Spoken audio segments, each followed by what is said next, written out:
What's up, YouTube? Welcome to another edition of How to Yard. Hey, there has been a resurgence of a video that I did back in 2017-18 with Brian Gillespie of the VTech Academy, also owner, CEO, president of Hotsport Performance. He was the one that actually got me into Junkyard, and here you see us at the Junkyard once again. Since that video, I've built my business around junkyarding, salvaging parts. Then I went even to stream as to buying cars at auction, parting them out in my shop, forklifts, logistics. Over the years, we've grown, but you know what? We're still here out at the Junkyard. And this time we're out here for, we're picking up a valve cover, but I always end up just walking the yard just because I can't help myself, just because there is money all over the place. And as long as you know what you're looking for, there's something for everybody. You know, there's some Hondas and Acuras. There's an Audi right over there that if I knew more about them, I'm sure there's just money just sitting there, which means you have the opportunity to do well, or at least make some good side hustle cash flow. Get on eBay, get used to that platform. So why we're actually here is we're picking up this non-VTech F22 valve cover. This is a project that we're going to be building a coil pack bracket for Chris over there at Digital Distributor, or better known as DigiDizzy.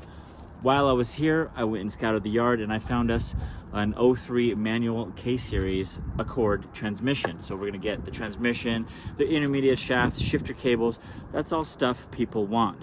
A good reason just to scout is because you just never know what you're gonna find. And one of my guys that was working for me, we were working on a TSX. There was a CB7 parked right behind it. He opens the hood and there was an H22 in there. Wow, who would have thought? And so, but we had no idea the condition of the engine, so we just pulled it anyways, at least I did. And as a result of that, that engine was rock solid. The block, the crank, everything has sold since then. Geez, that was a real come up. And those aren't easy to find anymore, and they part out for pretty high dollar. So I made a huge mistake today, and I forgot all of my 3/8 battery tools. So that means today's project's gonna take us longer than I anticipated.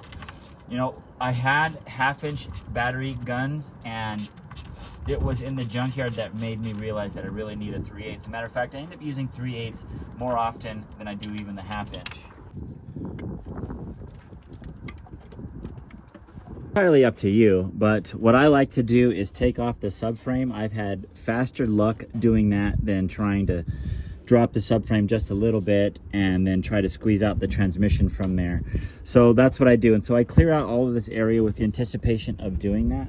That also gives me access to the shifter cables, because we're going to take these as well. So, but before you even start getting to the transmission, work on the subframe first, including these shifter cables. These shifter cables are going to be bolted on a bracket right there on the rear subframe.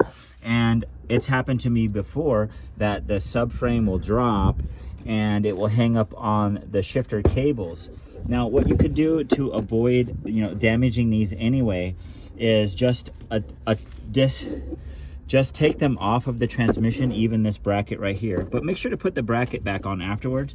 Take it off and hang it to the side, just to accidentally make that mistake.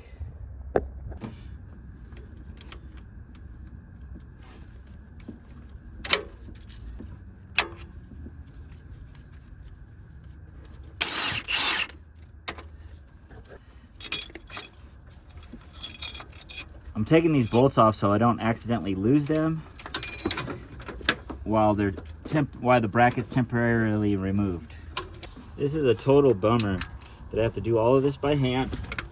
And battery ratchets, man, it makes so quick work of it. You know, so if you don't have them and you plan on doing this full time, get them. But if you don't have them when you first start, you might discourage you. This one right here is harder to get to. All right, this transmission's got a lot of hidden hardware right there. If you're not looking for it, you'll try to figure out what's hanging up, and by the time you realize what's hanging up, everything's hanging down. These are some that I'll remove first. So you saw I removed the front one. I'm gonna move on to these side ones. Because if I don't do it now, I do forget myself. And then I'll move on to the rear, and the rear is actually a little bit more intricate. So then once that's done, we'll move on to this guy right here. So I'm gonna keep all this up on purpose. And while I'm over here, we're gonna knock out the suspension. On these, the suspension is attached to the strut, and the knuckle is attached to that subframe, and all of it's gonna come down. And from my experience, it's the best, fastest way to do that. Okay, we're just gonna take off the forks. And I'm glad I didn't leave my half inch, because I might not even do this job. If I didn't have any power tools to get that noise.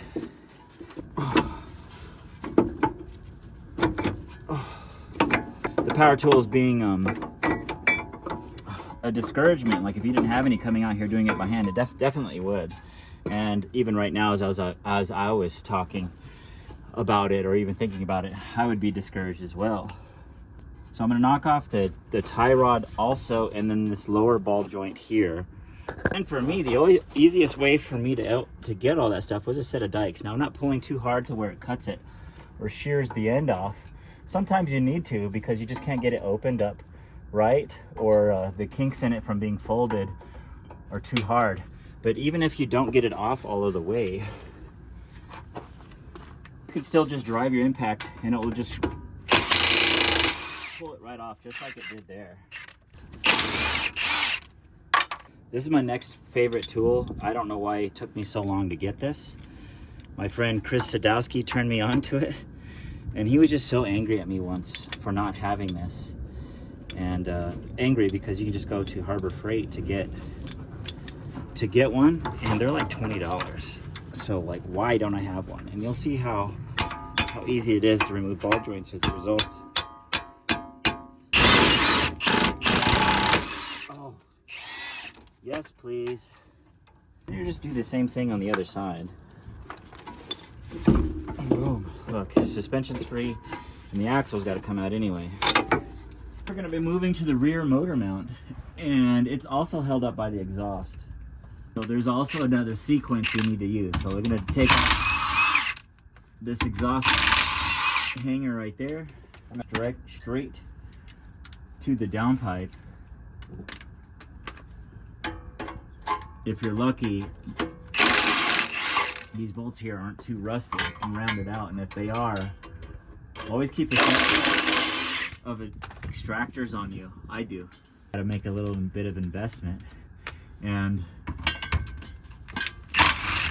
after those first few pulls with all your tools, you're gonna be thankful that you did, and you start making a lot more money. Now, the reason I took the hanger off, because it exposes one of the bolts that holds that rear motor mount. Okay, so I'm not going to the motor mount itself.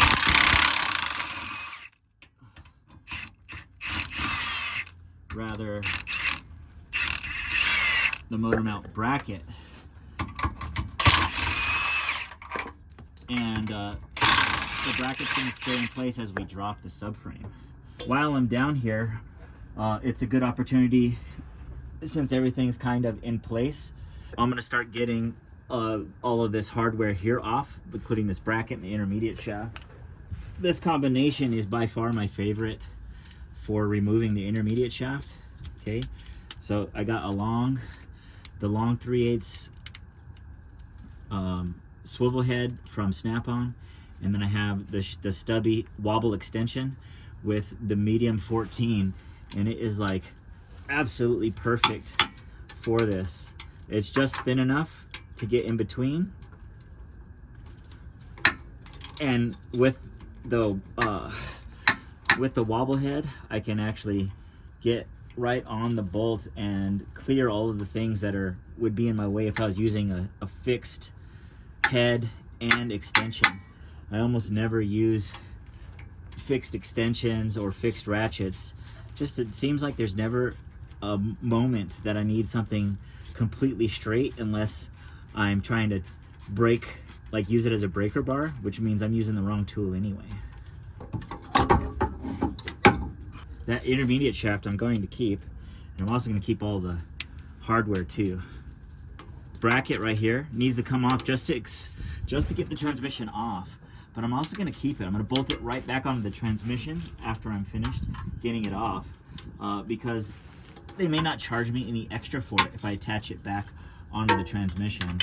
If it was off and I wanted it, they would see it as a separate bracket and charge you additionally for it in some cases.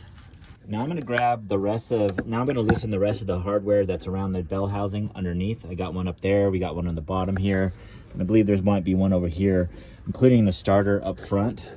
I want to take care of as much stuff down here as possible so I don't have to lay underneath here with the subframe off for that long. The starter's a little tucked away and it's tucked underneath the intake manifold. I do have tools that I picked up specifically to reach down back there, but the easiest way could be just by removing the intake manifold, and it's pretty easy. You know, ease is relative to the kind of tools you have available to you. You know, but if you don't have the tools to take this intake manifold off, you wouldn't have the tools to get back there for the starter. Now, I had a guy working for me recently, challenged him with trying to figure out how to take the starter off without removing the intake manifold. Now, he was paid hourly, so at least he was compensated for the time. But that was something I wanted him to learn, just so that he can appreciate, you know, when things are easy, you know, because not everything is easy. And I'm not sure if that's how I was taught, but I didn't know a lot of things. And if I knew more things, my life wouldn't be so hard for me as a young technician. But see, we don't have to save all of these hoses, and you can see I'm just cutting everything. And I was hoping to take this engine harness too, but it was already cut up, so it has little to no value to me. Throttle body though might. Somebody probably want that, and so I'm actually going to disconnect that and take it with us. Here's our starter. OEM starters sell, and this is OEM, so we're going to take this also. So that's going to be just some easier money. We got to take it off anyways. And here's another opportunity for my flex head ratchet short wobble. And now it's not just a wobble, it's one that wobbles and locks. I love it. And there's a 14 tucked back in here, and that's why you need this tool right here. If we were worried about the knock sensor, we would be breaking it right now. We'd be running a huge risk. This one's broken, but you would possibly need other or better tools to achieve what we're trying to back here, to keep the knock sensor from breaking, or just remove the knock sensor entirely. Knock sensor sits right there. That's what it looks like back there. So it lays flush up against the bell housing and the block. Actually, it reaches through the block into the bell housing, and then this extension is there just so that you can get it. Now, I really like pulling transmissions lately. Ever since I started parting them out, I had a guy that met me here in Denver. He was purchasing off of something I was selling on Facebook Marketplace, and then when he found out it was me, he just wanted to work with me. And so on his time off, he would get off work early, specifically so that he could essentially come intern with me. And by doing that, he learned the ropes of the eBay game and got into it pretty heavily. By the next year, he quit his job and was already doing $100,000 in sales. And it was him that convinced me to do part outs. We actually make twice as much money, although it takes twice as much time. But something else that he taught me, and you gotta remember, my primary business is manufacturing the parts that I sell directly on my website, but the eBay is what helps fund any of the new projects. And so when he taught me that, we started getting more into eBay as a result, understanding how the algorithm works. And he says that a direct result from constantly feeding it content, similar to social media, that your pages get bumped in their algorithm in terms of sales or searches. And so the more often you post, the more often your store is shown. And so by parting out, not only do we get to make more money, but in the long end, not only do we make more money in the long run, but we also have more stuff to list on a daily basis. Going to keep the slave cylinder attached along with the hard line here, but what I am going to do is come back here, and if you wanted to, you could disconnect the rubber hose here and the hard line, but I'm just going to cut it. And I specifically waited to cut this until I was finished underneath, so I wouldn't have anything dripping on me. I came in here and took the steering coupler off so that it would expose the steering coupler itself. It was hard to record, but there's a 10mm bolt there, and hopefully it's facing you so that you can get to it. I've had it where it wasn't, and that made things challenging dropping the steering column.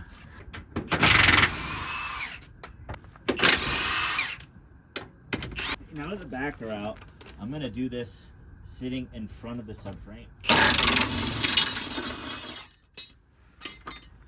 Not all of these chassis with subframes have those side mounts that will hold the subframe up, and so I've just gotten used to doing this to keep myself out of the way.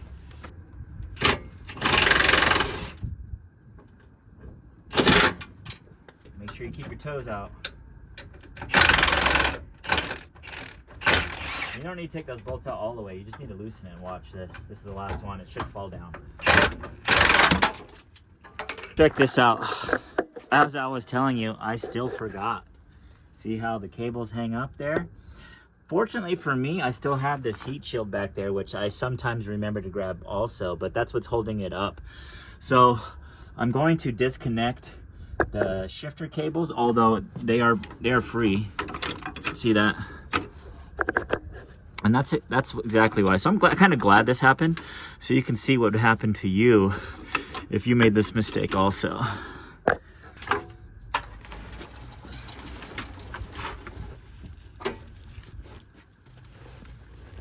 Quite finished yet. This rear bracket right here holds the transmission on, and that's part of the motor mount, and the shifter cable's all attached to that. This is one of the reasons why I say that I don't like it being under here very long, because all that's left that's holding the engine up are the two motor mounts on the side, and those two side mounts always break. That's something you need to pay attention to before you start working underneath the car, is that hydraulic brake, the hydraulic mount, especially on the passenger side, torn or broken, because oftentimes they'll just fall off. Crazy bracket.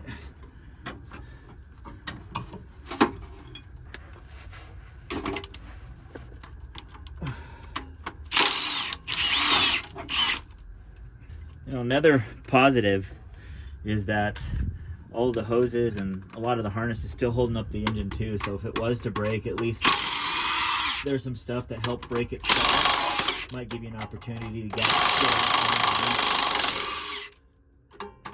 But I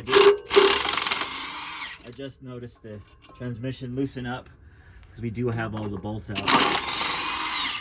And what's holding it up now is just the driver mount.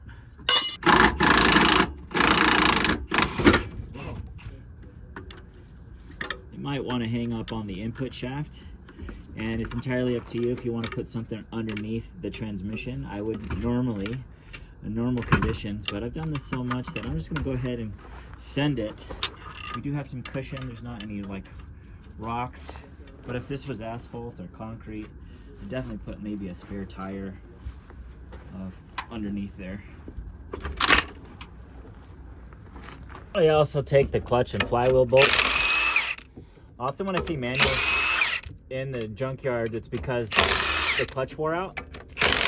I don't see any material like coming out of here like a broken clutch would normally. And actually it looks like it had just been replaced. When taking the flywheel bolts out, use a short socket here. If you don't, your long one will end up rounding it off because the weight of the gun is too hard for you to control, and you end up going on it crooked and ruining the bolts.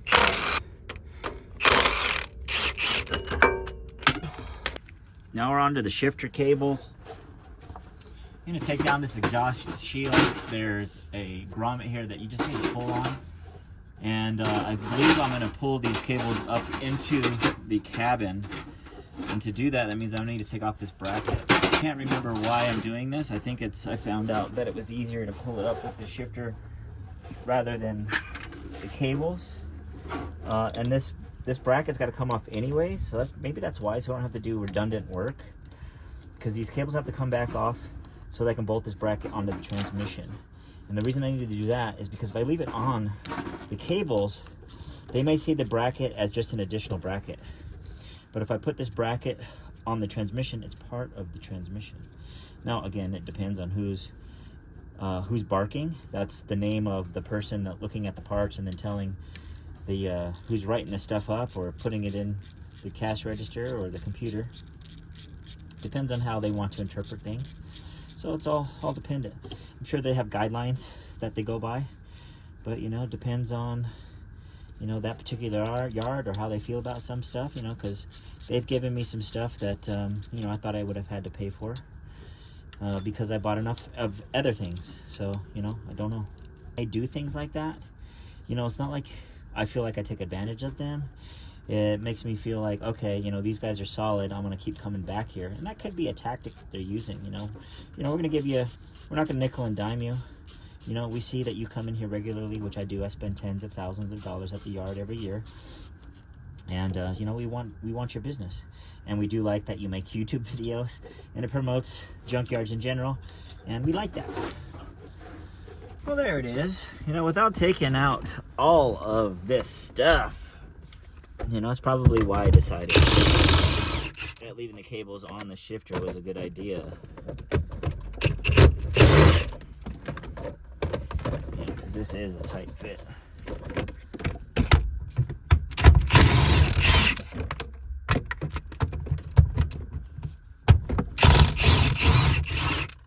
Don't leave your 3/8 ratchets or guns or tools at home.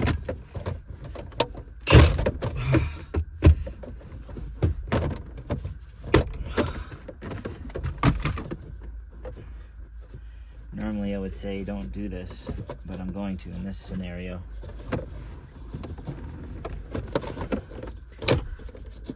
Need some space. If I can get this out of here. Alright. Now we're exposed.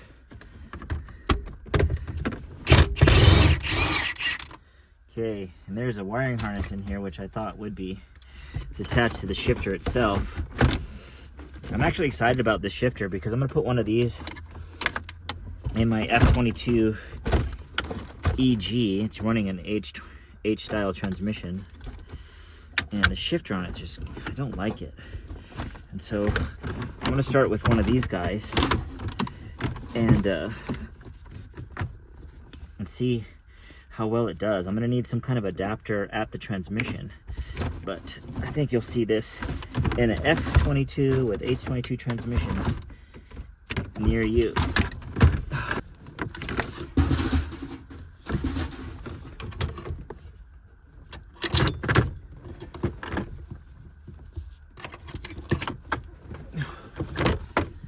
Before I go over the haul, I want to go over the tool setup. So I do bring this Milwaukee box in here. It has all of my impact tools except all of my 3/8 in this one. But how I set it up right here, you know, I have all of my sockets and ratchets. I actually keep all of my sockets detached from all of my tools, especially after I use them. So it doesn't matter if I just use this. If I set this down, I'm going to take it off because I always end up having a hard time finding the sockets or keeping track of all of my sockets as I put them away. I have my hand tools or my wrenches, and then I have all the hand tools in another pile. And then any impact guns that I'm using on, or any impact tools I'm using will be in its own little pile there. And I do bring a lot of tools. This is basically my entire toolbox here. There's not much that I don't have when I remember to bring them. I do get scrutinized quite a bit for bringing too many tools, and I don't care who makes fun of me because I'm the one that's laughing all the way to the bank. Now going over the haul, like I like these yards because they have these carts here that we can wheel everything out on one. It's convenient, but it's not always the case. And hey, check it out. So go over your inventory. Got my transmission, cut my bracket back on there. I put the shifter cable bracket back on there. The shifter and cables are 1 unit. They may sell this as 1 unit, or they might charge you individual cables. I've been to yards that do that. So this could be 3 pieces they could see. If you put a shift knob on there, a lot of places I go to do charge for knobs, so I don't even put those on at all. I got a throttle body here. I got my F22 non-VTEC valve cover. You're gonna see coil pack plugs and bracket on available for these very soon from digital distributor. We have our OEM starter and intermediate shaft. A question I receive is, how do we know that the parts are any good? The real answer right here in the yard is we don't know. But I'm making educated guesses based off of my experience. And that would be the same thing with any dealership buying cars that aren't brand new at auction. Using all of your experience and all of your wisdom to make an educated guess. And sometimes, and most of the time we win, sometimes we lose. And that's just the name of the game. On my Scout, I found this 97 to 2000 Civic EX. It's been out here in the yard quite some time, and it's hammered, and it still has the transmission on it. Fortunately for us, most of these years have VIN numbers, and this one shows the VIN number, and I'm seeing the VIN number right here is EJ8. That means that it actually is an EX transmission. But check this out, the engine had been replaced. So in most cases, this is something I would stay clear of. Any vehicle that I'm going to pull parts from, the first thing I do is look at the kind of car it is. Was it modified? Is there any modifications on it? Was it completely stock? If it was stock, chances are I would still grab it. Matter of fact, and this one is one that I'm going to get because of my experience. I'm looking over it. I don't see any coilovers on it. Stock height. The interior hasn't been modified. It's all there. Or at least what looks like it was all there. Stock wheels. Everything about this car screams, I'm just a normal person driving normal for the most part. And the reason the engine was replaced is because maybe I drove it like a grandma and never changed my oil. And so I'm gonna take this anyways, but more so lately, like I had mentioned, we've been parting engines out, and then we've been getting into transmissions. Parting transmissions out because we're not married to them, because bearings do go bad, gears are jacked up and you can't quite see in them, unlike an engine where we can do a compression test and a leak down, and that's going to give us a good indication that the engine is good, except the transmission we can't really know unless we open it up or drive it. So parting transmissions out has been a better part of our business, and easier. We make more money doing it, except D-Series don't part out very well. So what we've been doing with D-Series is we are an in-factory dealer, and so I'm going to open this up. Chances are the main bearings are bad on them, most cases, and we're going to replace it anyways. We drop LSDs in these things, and an LSD D-Series does sell because there's not very many of them out there. And then if you have a good known D-Series, then you're sending it off to somebody to get an LSD installed. And so basically what you're doing is you're getting a whole transmission that you know is good with a good LSD in there for a decent price. Removing this transmission is going to be a breeze. We're just going to hit the bell housing. It does have a shift linkage on it also, so those do sell for auto to manuals, and we're going to take off with that as well. Hey, we made it back. Transmissions are pulled, and what I often forget and leave out of the videos before is how much it costs. I mean, ultimately that's what you guys want to know. So ideally, this whole video series started to help you build your K-Series swap, do it on the cheap, do it on the low. Now, you're not gonna find RSX Type S transmissions or TSX transmissions very often. And those are gonna be hard because everybody wants those. I have commenters say that it's my fault that they can't get all those things, and it's all of the regulars. And that is partially true, except that I've proven that not to be so true very often. There have been times where I've come to TSX engines that have been there for weeks on end. If they're not crashed, people are scared to take them. At least the regulars are, because They believe that if it's crashed, that means it was running before the accident. And if it isn't, then chances are the engine is damaged. And I have yet to pull one TSX that was the case. This haul right here with this particular Accord transmission, this is most likely what you're gonna end up finding. This transmission has been in the yard almost a month, and I was able to get it virtually complete. Transmission, intermediate shaft, shift cables, shifter, that's all stuff that's going to sell, or they could use in a K-swap coming up. Now, granted, it may not be what you want, but you can still work with it if cost is an issue for you. So total, with those two transmissions and all those parts at this particular yard, I do have a tax ID, I spent $440. Now, I do this every day. So there are some days that I spend thousands there, depending on how many engines I pull. And so you have to have cash flow to keep going. Don't spend your money if you plan on doing this full time. Keep it, because you need your cash flow to keep going, because something's gonna always come up all of the time, and you need to be prepared at all times. I did post a small little clip of me dropping that transmission on my social media pages, and it blew up in the comments, and all the hate about dropping the transmission like I did there. And the point of this video, or the point of any of these videos, are to show you scenarios that are most likely relative to you. Most likely you're not doing this professionally, or most likely you're just starting out, and I'm showing you what you can do in those situations. Guys, thank you very much for watching. Make sure to stay tuned for the next one, and like always, happy tuning.